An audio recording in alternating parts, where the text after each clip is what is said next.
자, 2021년 임용고시 국어학 합격 전략 설명이 시작하겠습니다.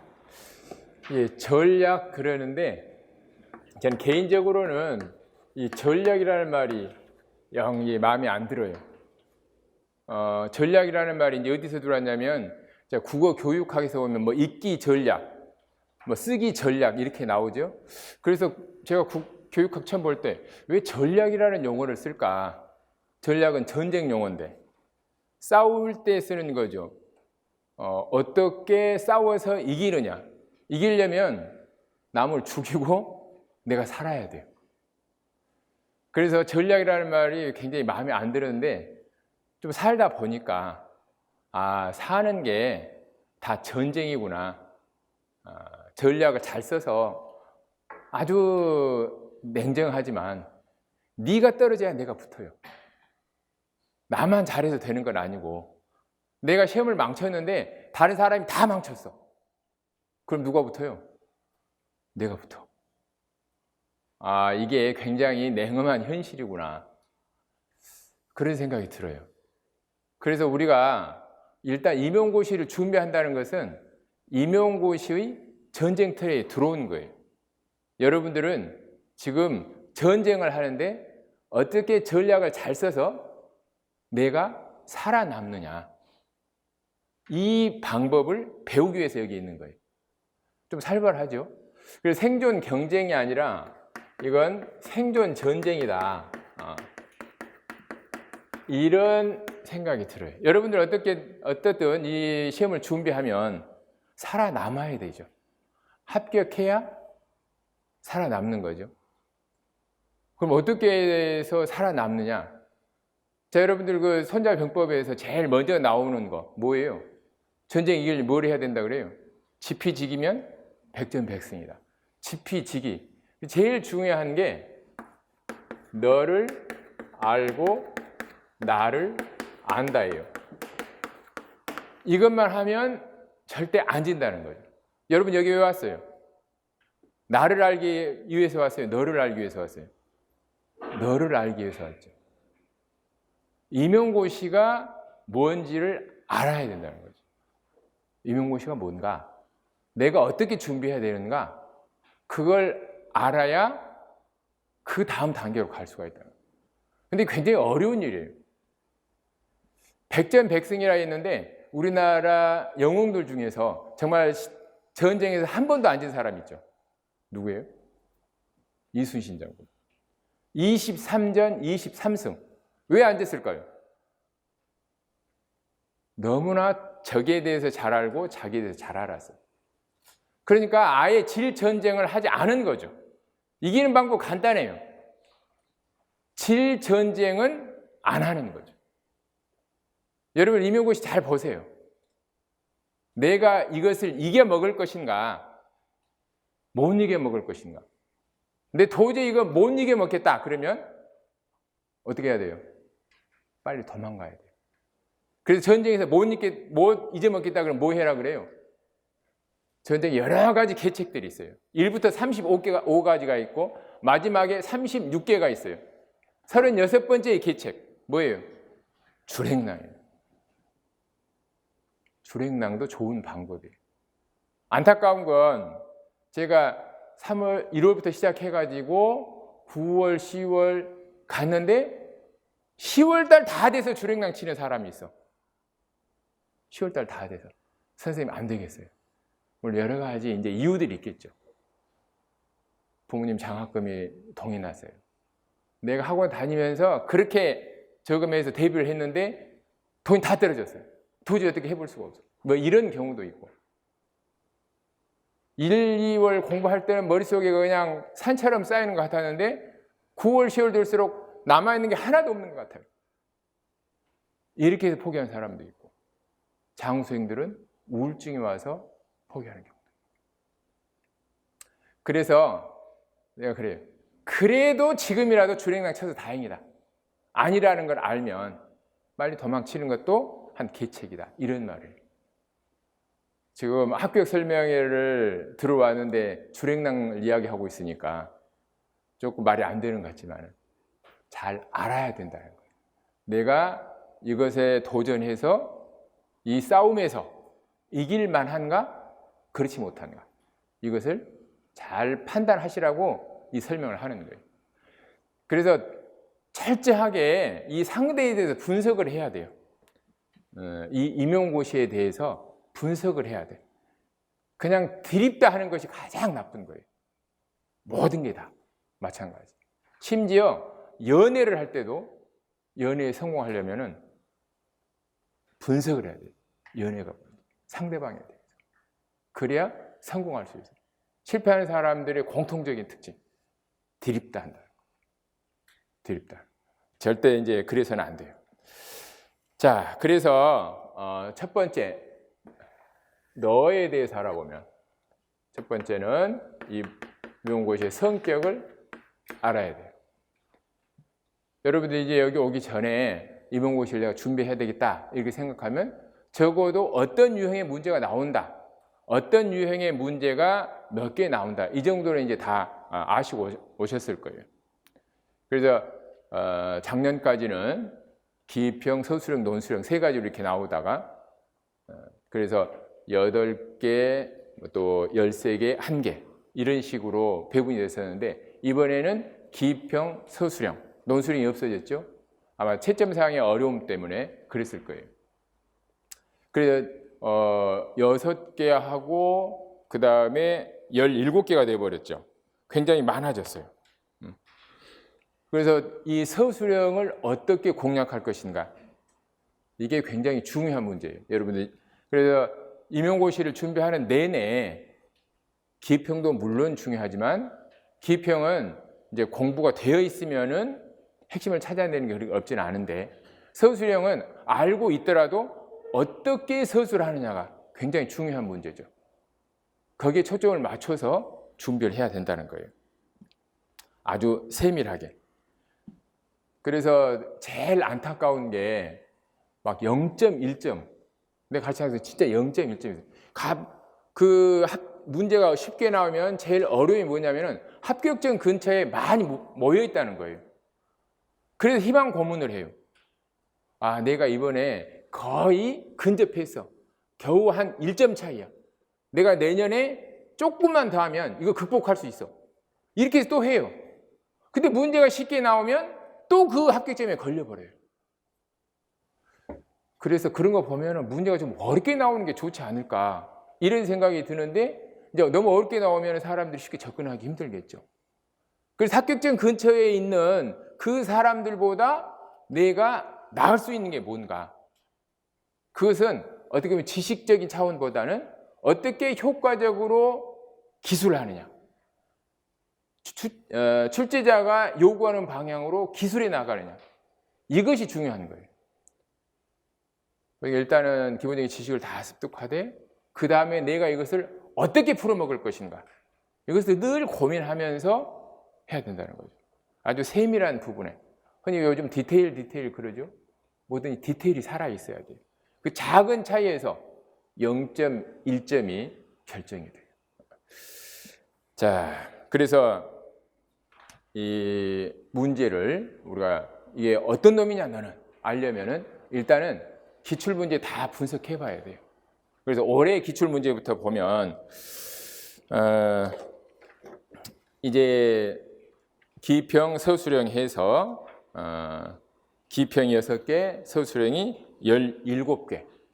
기입형은 이제 조금 줄어들었는데 원래는 기억, 니은 해가지고 2개의 답을 쓰는 거였는데 이게 3개를 쓰는 것도 있었고 어떻게 보면 막 4개를 쓰는 것도 있고 그랬어요. 근데 올해는 다시 원래대로 되돌아가가지고 2개로 이렇게 됐어요. 그래서 결국 당락은 서술형에서 결정된다고 봐야 돼요. 그래서 서술형을 쓸 때 항상 간명하게 쓴다. 이건 남학생하고 여학생하고 대체로 성향 차이인데 남학생들은 간명하게 써요. 여러분들 대학교에서 시험 볼 때 보고서 쓰면 막 교수가 그러죠. 5장 내외로 써보세요. 그러면 꼭 10장 채워서 내는 학생들이 있죠. 조금 써라 그러면 많이 써. 답안지도 그냥 주어진 것 넘어가지고 뒷뼈까지 막 써요. 대체적으로 여학생들은 묘사력이 뛰어나요. 그래서 그것을 답안지 쓸 때도 그 습성이 반영이 돼. 그래서 채점을 하다 보면은 우리같이 마음 약한 사람들은 굉장히 망설일 때가 있어요. 알맹이는 하나도 없는데 양을 엄청나게 많거든.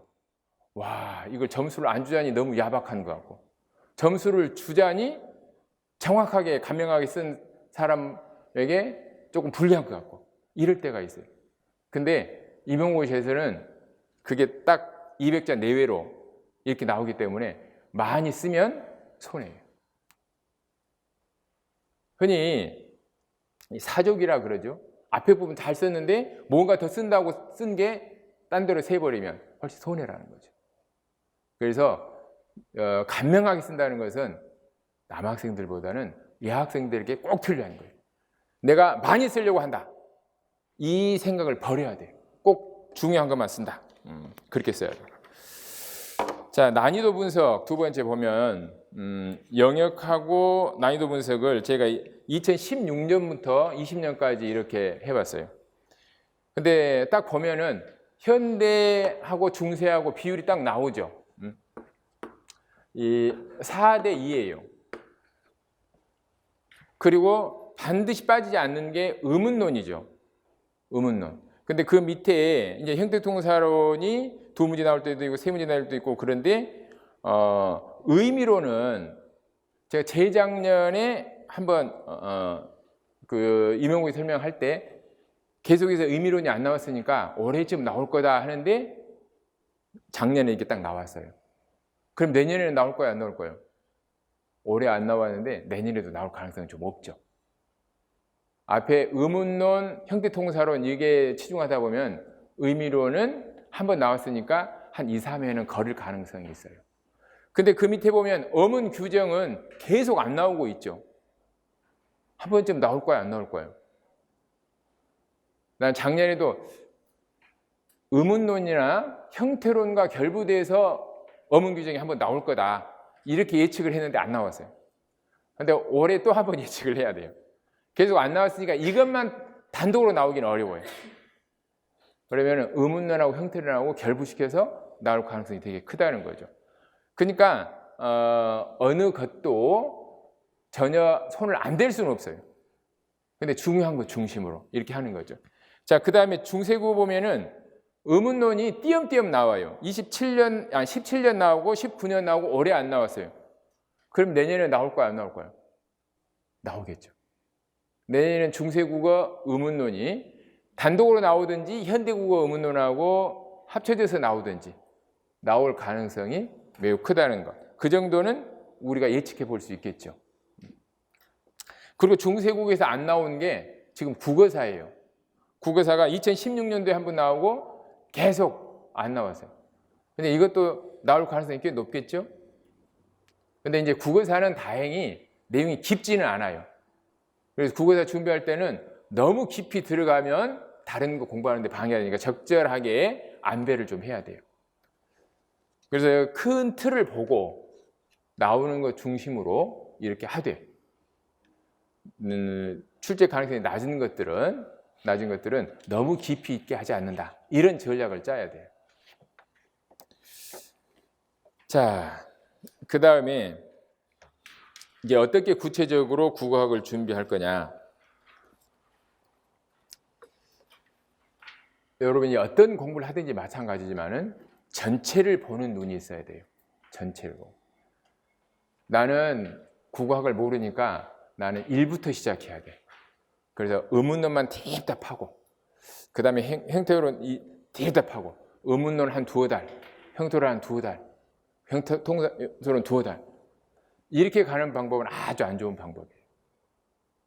전체를 보는 거. 개론서를 한번 쭉 보는 게 좋아요. 개론서를. 그래서 짧은 시간 내에 A부터 G까지를 그냥 쫙 한번 보는 거예요. 그리고 난 다음에 다시 세부적으로 들어가서 깊이 있게 들어가는 거예요.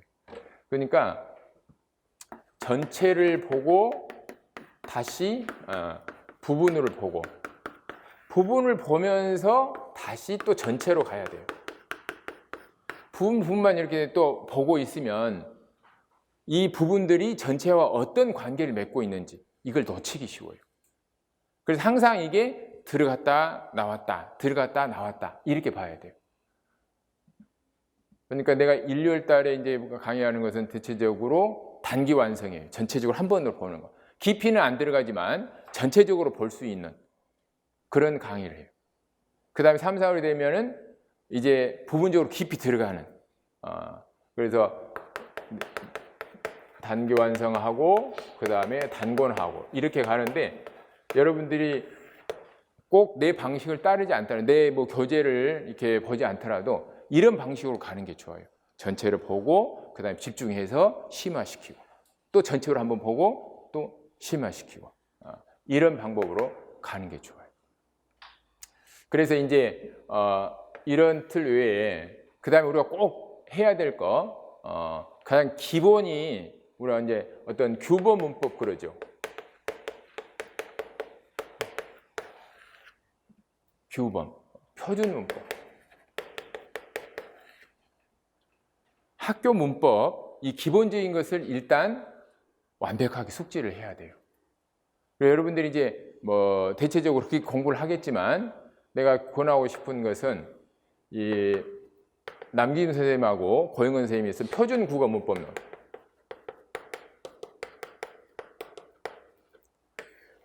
이 표준 국어 문법론을 남기임 선생님 제자하고 고영은 선생님 제자가 또 확대해서 검인정 교과서에 맞게 또 책을 펴냈어요. 이것을 내가 1, 2월쯤 이제 강의를 할 생각이에요. 근데 여러분들 아쉽게도 이제 직강은 좀 보기 어려워요. 인강으로만 내가 할 건데 내 개인적인 그런 사정 때문에 일정이 불규칙해서 이제 스튜디오 강의를 해서 인강으로 할 생각이에요. 그래서 이 표준 국어 문법론을 보면은 검인정 교과서의 바탕이 되는 규범을 알 수 있어요. 그 다음에 3, 4월에 가면은 한국어 표준 문법이 있어요. 이것은 조금 더 이제 심화된 것이라고 할 수가 있는데 이것은 통사론 위주예요. 그래서 이제 이것은 의문하고 형태 통사가 다 나와 있는 거예요. 그래서 이제 여러분이 다른 책을 보더라도 최소한 이 두 가지의 표준은 머릿속에 이렇게 저장을 해 놓고 깊이 들어가야 돼요. 그 다음에 이제 내가 국악에서 완전히 자신이 있다. 그런데 조금이라도 어렵게 나오는 문제. 이번에 그 기저형 나온 문제 같은 경우는 표준 문법 이 정도에서는 조금 다루기 어려운 것들이었어요. 그런 것들 이론 문법을 조금 들어가 주면 좋아요. 그래서 내가 이론 문법까지 더 해가지고 바탕을 더 확실하게 다지고 싶다. 그러면 이제 우리말 문법론이나 그래서 한문총이나 그 다음에 표중이나 이런 것들을 보면 좋아요. 그래서 이 단계별로 이렇게 틀을 이렇게 쭉 짜야 돼요. 중요한 것은 항상 기본이라는 거죠. 기본이라. 자, 예를 보면 2020년 전공 A 4번 보면 작년에도 형용사를 묻는 문제가 나왔는데 이것은 그보다 조금 더 쉬운 문제죠. 품사 기준을 묻는 거예요. 그래서 이것을 이제 점수 주려고 낸 문제 같아요. 품사에는 따라서 형태, 기능, 의미인데 여기서 의미도 중요하지만 형태가 중요하다. 지금 그것을 묻는 문제죠. 그래서 여기서 늑다를 형용사라고 보는데 늑다는 동사다라는 거예요. 그래서 단어의 의미만 고려하는 것이 아니라 형태를 중요하게 생각해서 이게 는하고 늙은 이게 만일 형용사라면은 늙은이 현재를 나타내지만 동사니까 현재를 나타내면 능는이 되죠. 관형사형이. 그래서 니은 같은 경우는 늙은을 늙다의 현재 관형사형으로 보면은 늙다가 형용사로 볼 수 있어요. 그래 늙은 그러면은 현재가 아니고 과거니까 이것은 동사다. 예, 가장 기본적인 문제예요. 그 다음에 이제 여기서 하나 더 나가서 이 기본 개념을 확장하는 거예요. 우리가 무엇을 안다라고 할 때 안다. 우리가 어느 정도는 알까요? 100% 아는 것은 없어요. 나는 이 나이가 되도록 나를 모르겠어요. 살아오면서 계속 내가 이런 사람이었구나. 내가 심리학을 공부하면서 나에 대해서 조금씩 알게 됐어요. 그 다음에 명리학을 공부하면서 조금 더 나 자신을 알게 됐어요. 지금도 내가 완벽하게 나를 안다라고 말하기는 어려울 것 같아요. 여러분 공부해본 경험이 있으니까 알죠. 어떤 대상에서 공부하다 보면 처음에는 자기가 많이 아는 것 같죠. 근데 점점 하다 보면 모르는 게 더 많아지죠. 아는 것보다 모르는 게 더 많아져요. 그러니까 단순한 그런 개념을 아는 차원에서 더 깊이 들어가서 그것을 자기 것으로 만드는 게 중요하다 이런 거죠. 자, 2020년 전공A 8번 보면 여기서 즐겁고 즐거워를 갖다 놓고 이 어간 교체를 설명하기 위해 상정할 수 있는 두 가지 교체 양상을 써라 그랬어요. 이것은 아까도 이야기했지만 이 단순히 기본적인 개념 이것만 물어보는 게 아니라 조금 더 확장된 문제예요. 그래서 어간의 교체라는 것, 즐겁다. 우리는 이것이 당연히 이걸 기본형으로 생각해요. 그런데 이게 불교는 즐겁고 그런데 어가 오면 즐거우어가 되죠. 그래서 즐겁을 잡을 수도 있고 즐거우를 잡을 수도 있어요. 중세구 같으면은 즐겁으니까 즐겁을 잡을 수도 있고 즐겁 비읍 순경음을 잡을 수도 있죠. 그래서 이것을 이제 다중 기저형으로 처리하는 경우도 있어요. 어떤 것을 그냥 특별하게 기본형으로 하지 말고 두 개를 다 다중 기저형으로 하자. 그런데 이제 여기서 문제의 의도는 기본형을 이것으로 보는 것이 이것으로 보는 것보다 더 타당하다는 것을 설명해라라는 거예요. 그러니까 여기에 대해서 깊이 설령 생각을 안 해봤다고 하더라도 이 문제를 보고 더 나갈 수 있는 그런 지식이 있다면, 기본적인 지식이 있다면 답을 줄 수가 있는 거죠. 자, 보세요. 두 가지 교체 양상을 쓰고 그러면은 즐겁을 기본으로 잡으면 자음이 올 때는 즐겁이 되고 모음이 올 때는 즐겁으로 실현된다. 이렇게 설명할 수 있죠. 반대로 즐겁을 기준으로 삼으면은 이것이 기본형이 되고 이것이 변형이 되는 거예요. 즐겁이 기본인데 자음이 오면 즐겁으로 변형이 된다. 그렇게만 보면 어떤 것을 기본형으로 잡아도 상관없죠. 자, 그런데 2번을 보면 잡더니 잡아 그랬을 때는 규칙 활용일 때는 비읍 순경으로 변화가 안 일어나죠. 자, 그래서 이 1번을 보면은 기본형을 즐겁, 비읍으로 잡는 것이 더 설득력이 있어요. 왜냐하면 규칙 활용일 때는 모음이 오든 자음이 오든 비읍으로 실현되고 불규칙일 때만 비읍 순경으로 실현된다 라고 보면 되는 거죠. 그 다음에 이 문제는 뭐 그렇게 쉬운 문제는 아니지만 이 기술하는 것이 이 문제에서는 좀 어려운 문제예요. 자, 세 번째 보세요. 작성법 두 번째 보세요. 1, 3에 일어난 음운 변화를 쓰고 현대국어 자음 체계를 고려할 때 3의 어간을 즐겁으로 상정할 수 없는 이유를, 그러니까 이것을 기본형으로 잡아라 이런 거예요. 이렇게 할 수 없는 이유를 15세기 국어 자음 체계와 비교해서 설명할 것. 굉장히 어렵게 느껴지죠. 야, 그러면 15세기 국어 체계를 다 써야 되나? 그러다고 20세기 문체를 다 써야 되나? 그렇게 하면 도저히 200자로는 안 되겠죠.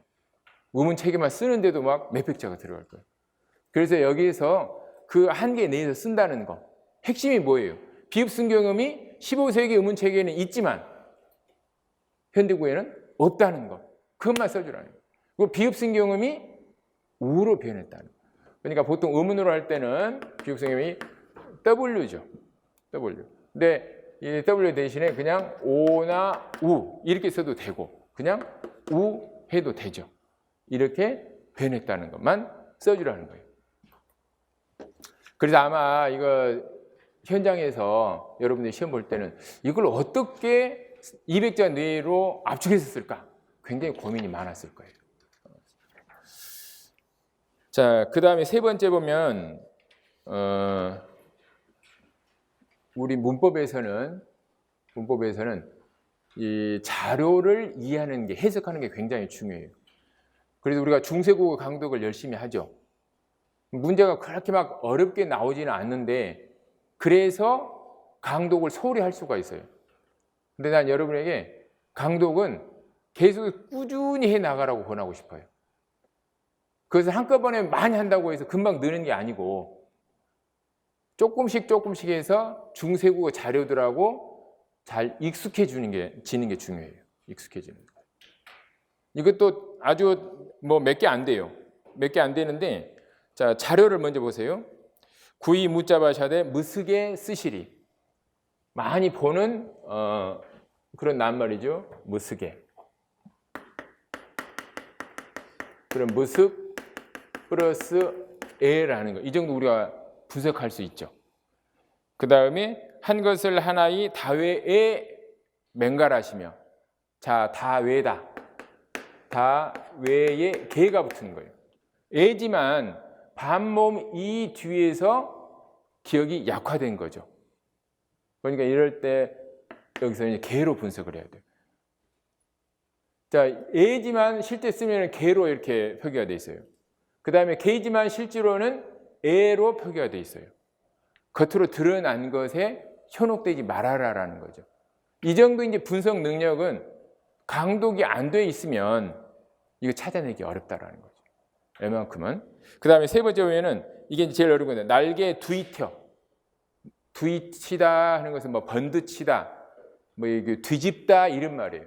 이게 막 날개를 퍼득여서 이렇게 해석하면 돼요. 명월 둘에에 나려. 자, 둘에는 둘레라는 말이에요. 밝은 달의 둘레에. 그러면은 둘에는 어떻게 만들어졌냐면 두르다에 에가 붙은 거예요. 그래서 동사를 명사로 파생시키고 있죠. 이 분석이 조금 어려웠을 거예요. 이번 시험 보는 학생들. 그래서 국어학에서 당락이 결정된다 그러면 아마 이 부분이 아니었을까. 이 접사를 분석해내는 학생은 기본이 탄탄하니까 아마 나머지도 잘 서술해서 합격점으로 갔을 거고, 여기서 야 도대체 뭐야 해버렸으면 아마 1년 더 좀 고생을 해야 될 것 같고, 제 개인적으로 이제 그런 생각이 듭니다. 그래서 이것은 앞의 문장은 조금 다르게 분석은 어렵지만 서술하기는 굉장히 쉬운 문제였어요. 자, 그래서 하여튼 강독을 꼼꼼히 해 나간다는 거, 조금씩. 자, 그 다음에 이제 논리적인 서술 능력을 기르는 거. 자, 기타 조언 마지막 보면, 자, 이제 여러분들 내가 해줄 수 있는 이야기는 다 했어요. 나머지는 지금까지 너를 아는 것을 내가 이야기를 했어요. 여러분이 해야 될 것은 나를 아는 거예요. 나. 여러분 여기 이 자리에 앉아 있으니까 이번 곳에 대해서 아는 것이 나를 아는 것보다 더 어려울 거다라고 생각하지만 내 개인적인 생각은 그게 더 쉬워요. 나를 아는 것이 제일 어려워요. 학생들을 가르치다가 공부하는 방법이 틀렸어요. 근데 저렇게 하면 필경 떨어지지 막 이런 생각이 드는데 내가 조언을 잘 못 해주겠어요. 그래서 간접적으로 이렇게 한번 해보면 어때요? 그런데 아니요, 저는 이게 맞아요. 내가 봤을 때 틀렸어요. 그럼 떨어져. 근데 야, 너 그렇게 하면 떨어져 라고 내가 말을 못 하겠더라고. 내가 내 새끼한테도 그런 말을 못 하는데 남한테 어떻게 그런 이야기를 하겠어요? 본인은 몰라요. 내가 올바른 길을 가고 있는 건지, 내가 공부하는 방법이 맞는 건지 본인은 몰라. 어떻게 해야 되겠어요? 계속해서 분석하고 또 분석해 봐야 돼요. 내가 공부하는 것이 맞는지, 내가 가는 방향이 맞는지 이걸 계속해서 분석을 해야 돼요. 그래서 분석하고 항상 철저하게 계획을 짜세요. 여러분 1년 단위로 짜고 분기별로 짜고 달로 짜고 주로 짜고 그렇게 해서 가야 돼요. 그리고 옆에 나를 평가할 수 있는 그런 페이스메이커가 있는 게 좋아요. 여러분 마라톤 하면 페이스메이커가 있어요. 그러니까 내가 4시간에 달리고 싶다. 그러면은 4시간 페이스메이커를 따라가면 돼요. 내가 최고 기록이 3시간 42분 3초인데 3시간 40분을 하려고 페이스메이커를 계속 따라갔어요. 근데 혼자 달려서는 도저히 그게 안 되는데 페이스메이커를 계속 따라가니까 2km 남겨둘 때까지 3시간 40분 됐어요. 근데 2km 남겨두고 내가 페이스메이커를 놓쳤어. 그래서 40분 기록을 못 채우고 42분이 됐어요. 내가 지금 어떤 위치에 있는가, 내가 어느 수준인가, 이것을 비춰줄 수 있는 사람이 필요해요. 사람들은 그거 싫어해. 그냥 내가 열심히 하고 있으니까 막연히 잘 될 거다 라고 생각하고 싶어 해요. 엉뚱한 길로 가면서도 머릿속은 내가 이 길로 가고 있다고 생각해요. 그래서는 안 된다는 거예요. 자기를 속이면 안 된다는 거예요. 사람이 남을 속이는 이것은 어렵고 자기를 속이는 것은 쉬운 일이다? 아니면 반대로 남을 속이는 것은 쉽고 어렵다. 이렇게 생각하지만 나는 자기를 속이는 것이 훨씬 더 쉽다고 생각해요. 대부분은 자기를 속이면서 살고 있어요. 현실을 직면하기가 두려우니까. 두려워서. 자기를 보는 것. 지금 현실을 직시하는 것. 거기서부터 출발을 해야 돼요. 자, 여러분들은 1년 내내 이제 자기와의 싸움에서 승리해서 내년에는 다 이 자리에 안 앉아 있기를 바랍니다. 수고하셨습니다.